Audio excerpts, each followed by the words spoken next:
Today, the UFC world is absolutely heating up, with two major controversies exploding simultaneously involving Conor McGregor, Paddy Pimblett, Dana White, and Tom Aspinall. Here's the full story. The UFC scene feels like it's tearing at the seams right now, as two very different controversies collide at the worst possible moment. One centers on Conor McGregor and Paddy Pimblett, while the other involves Dana White and Tom Aspinall, a situation quietly turning ugly behind the scenes. At 1 point deduction. Do you have any updates about the eye of Tom Aspinall, and is there a rematch in the works? Oh, Jesus, don't let me talk about Tom Aspinall's eye.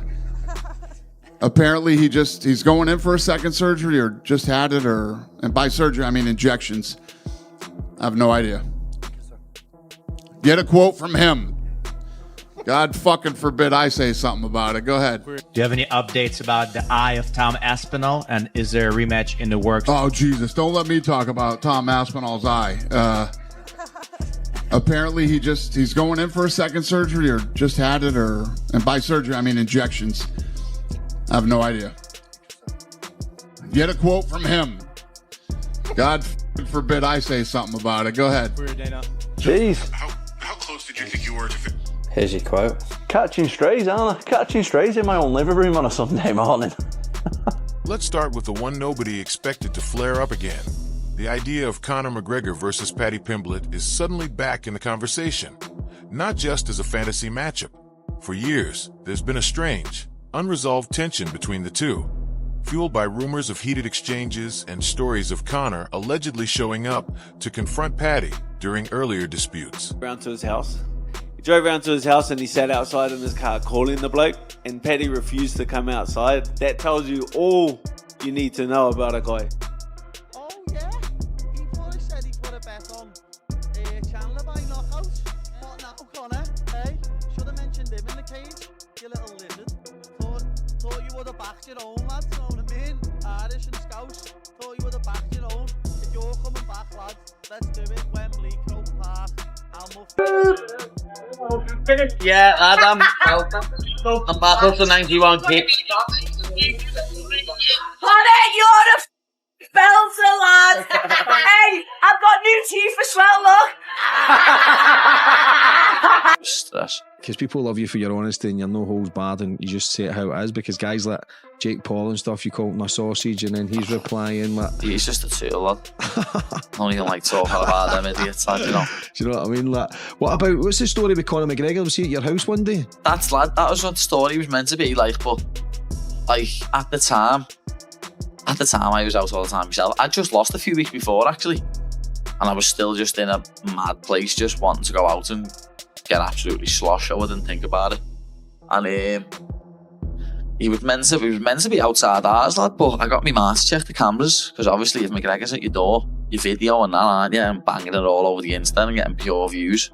And he wasn't. He must have been at someone else's. He was with someone who was in the city at the time, and I remember that lad bumping into me in Glasgow going, lad, we had the big fella at your door. I was like, lad, you never. He was like, no, we did. I was like, lad, you never, I promise you, because my ma's got cameras.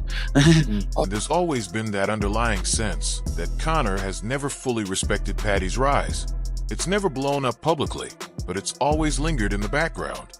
Now, add the White House UFC card into the mix, and suddenly people are whispering about a possible crossover moment, a spectacle fight, a headline-grabbing clash where Conor gets one last massive spotlight and Paddy becomes the perfect lightning rod, loud, brash, fearless, and completely unafraid to talk back. The contrast sells itself. Some insiders believe Conor sees Paddy as disrespectful to the old guard, while others think he views him as an easy target, a mouthy star built more on hype than real danger. The Irish Scouse connection, lad, he's meant to back me, and he never. So if he wants it, he'll get multied as well. That's surprising. Yeah, I didn't think he'd go against me, like, to be honest. I thought he'd back me, lad. Not back Chandler, but... To reveal about what you guys were talking about, but what exactly were you guys... Well, when he was in Liverpool back in 2017, he was supposedly outside my house. I don't know if he was outside wanting me to come and party with them or looking a fight, but he was meant to be outside my house in the middle of the night, but he must have been at the wrong house, lad, because my mum has CCTV, lad, Obviously, if he was outside my house, that was getting videoed and put all over my Instagram. McGregor was looking for the baddie, you know who the boy is, you know what I mean? But I wish he would have knocked on, lad, because at the time then I was out partying all the time. And obviously you just beat Michael Chandler. Is that a fight that would appeal to you at all if it came around, even though it doesn't really make sense from where you're heading right now? Doesn't make sense, but you'd be an idiot to say no to fighting Conor McGregor, wouldn't you? Let's be honest. Everyone knows that. That's the biggest money fight that you can get in it. The big draw. It's about to get really interesting with Conor McGregor in the UFC. If he is involved, I could see a scenario where it's him versus Paddy. If it's not Chandler, I think it should be Chandler number 1. If it's not Chandler, Paddy's probably number 2 at this point. And then Gaethje fights Ilya, and Arman's going to have to fight someone else because they just don't seem to be huge fans of his. I've kind of fallen on that as far as how I think this is all going to play out. But of course, it can twist and turn a million different ways between now and then. Do you agree that of the realistic options, Paddy's probably the biggest? Paddy's a big-time draw. Dana White said afterwards that this exceeded expectations by double. But I feel like of the realistic options and of the potential winnable options, Paddy's probably the best one. Again, I feel like it should be Michael Chandler. I think the way Michael Chandler has been dismissed, I went on the whole rant on Thursday, I'm not going to do it again. Paddy is probably the best option, and the fact that he didn't win that fight, the fact that he's not a champion as opposed to Justin Gaethje, I actually feel like it increases his... Do you think? I wanted to be walking away with that belt, Joe. I know how tough I am anyway. I don't need to prove it to anyone. I wanted to leave with that belt, but there's no other man I'd rather lose to than the highlight. What do you make of this fight? Paddy Pimblett and Justin Gaethje. I believe Justin Gaethje. You think Gaethje's going to beat him? Yeah. You don't think Paddy's very good? He's just tough, but not technical. He's wild, but Gaethje, he's if he's in good shape, he's gonna be calm first 2 rounds, and he takes he knows he has a lot of experience. See, he beats 2 times Fiziev. How? First striking too. Yeah, first round he gives a lot of kicks, and no, he let kick him. He let do a lot of things on him.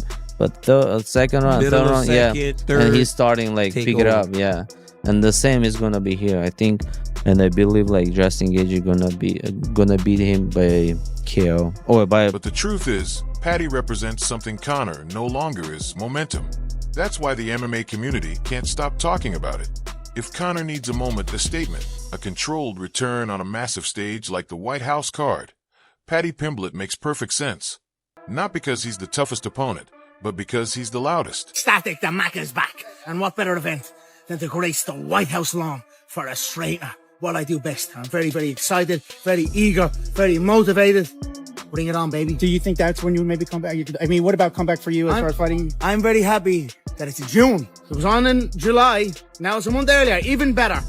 Bring it to April. Why not? Let's celebrate the birthday early. I celebrate my birthday months in advance. So we could potentially see maybe possibly White House Conor McGregor. That's a definitely. That's awesome. For sure, that's my event. That is your event. That is. For sure. I am. This is me. Michael Chandler and myself have done the show, The Ultimate Fighter. We've had a good back and forth. He's a good, tough guy.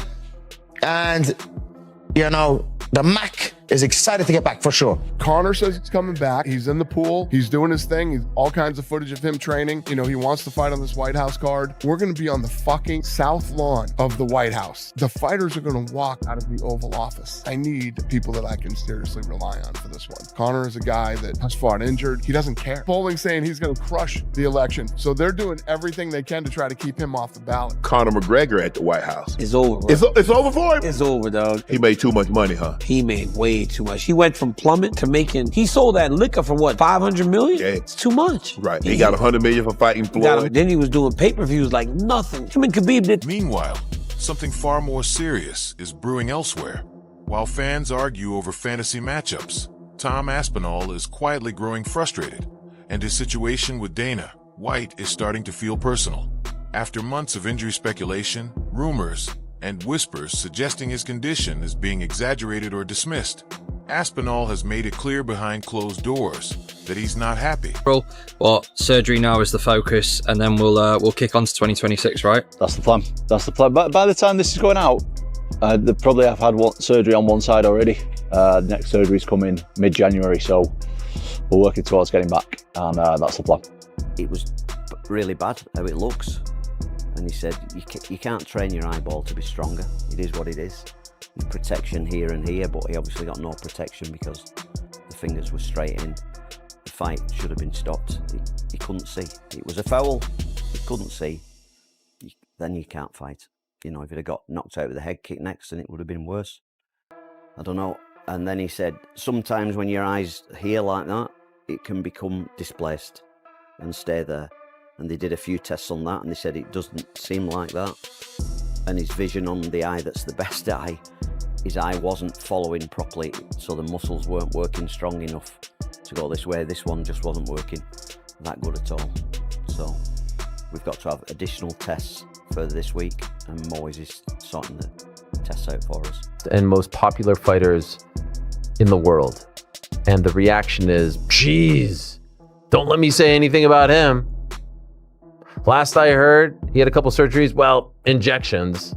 Like the whole thing felt dismissive.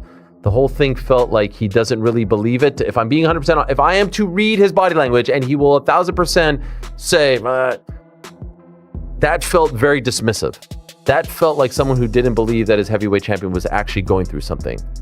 Anyone feel otherwise? No, it was exactly that.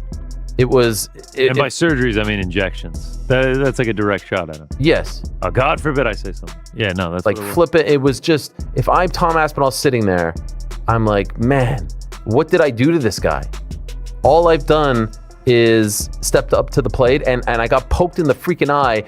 And you think I want to get injections for fun? Do you think Tom Aspinall is injections or not, surgery or not? Do you think he's doing this for fun? And the world has no idea how much his life has changed as a result of all of this. Do you think he is doing this for fun? Do you think he's doing this to prove a point to all of you who thought he was faking? It's absurd to me. He could have easily answered that question like, to be honest, he's just working through things. Hopeful he'll be back. Wishing him the best. We'll be here when he's ready to come back. Like what? Why did it have to be that? If Elijah got to a point where he was going to fight for the title. I hate that, you know, Tom saying I'd vacate if he fought. It's even silly. The tone from the UFC has shifted. Empathy has vanished, and the messaging around his injury has felt dismissive at best, disrespectful at worst. Tom Aspinall has been nothing but professional, taking short-notice fights, stepping in as a backup, and carrying the heavyweight division while others stalled. And now, when he's legitimately injured, the narrative seems to be turning against him. That's where the tension truly lies. It hurt as well, but not as bad, but it looks way worse. The finger goes way deeper in the other eye. And you know, it's crazy that everyone that talks the most has never been poked in the eye. Not even a little bit, like accidentally. Oh, it's horrible. The idea that you can't see and then you're supposed to fight a guy, it should be an instant 1-point deduction. Do you have any updates about the eye of Tom Aspinall, and is there a rematch in the works? Oh, Jesus. Don't let me talk about Tom Aspinall's eye. Apparently he's going in for a second surgery or just had it, and by surgery, I mean injections. I have no idea. Get a quote from him. God fucking forbid I say something about it. Go ahead. Do you have any updates about the eye of Tom Aspinall, and is there a rematch in the works? Oh, Jesus. Don't let me talk about Tom Aspinall's eye. Apparently he's going in for a second surgery or just had it, and by surgery, I mean injections. I have no idea. Get a quote from him. God forbid I say something about it. Go ahead. Jeez. How close did you think you were to... Here's your quote. Catching strays, aren't I? Catching strays in my own living room on a Sunday morning. Being quietly framed as unreliable, spoken about like an inconvenience, and, worst of all, made to feel like the UFC would rather move on than stand by him. And fans are noticing. You can feel the mood shifting. People are asking why one of the most dangerous heavyweights in the world is suddenly being treated like a problem instead of an asset. Why the injury talk feels dismissive. Why patience is being demanded from Tom, but not returned. The irony is impossible to ignore. On one side, the UFC is pushing spectacle fights and massive personalities for major cards. On the other, a legitimate championship-caliber fighter is being left in limbo while his credibility slowly erodes in public conversation. One of my eyes, but both. I gave him his chance. He chose to cheat, and I'm going to move on. If Tom took that stance, which he's not going to do, I'm saying, but for fun, yeah, I think he'd have a lot of people that supported him. For some reason, Still has come out of this thing with his hands clean. He's the one that did the poking. They've got to do something about these eye pokes. The rule is you got to have your hands like this, but you can still have your fingers out straight. You can't do that, you can do that. That's the stupidest rule I've ever seen in my life.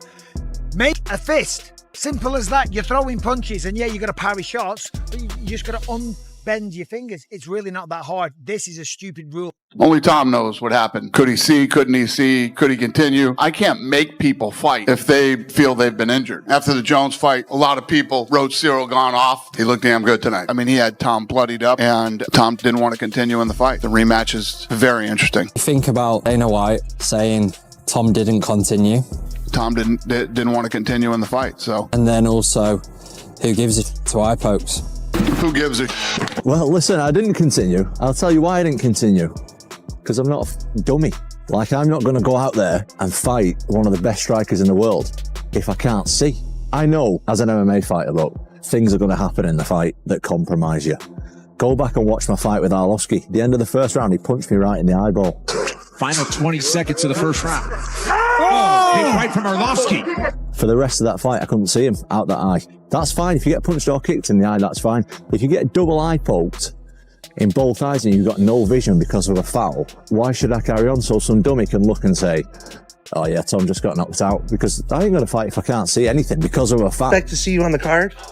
I can't promise anyone anything, but I have very strong feeling that I'll be on that card. It's going to be historic. But who would you take on? Who would be your dream opponent? I would want to take on whoever's holding the belt at the end of the year. Any possible names you think? Well, no, I mean, as of right now, the champion is Tom Aspinall, but we'll see who's the champion at the end of the year. It's the only thing to have an American guy fight for the championship that night.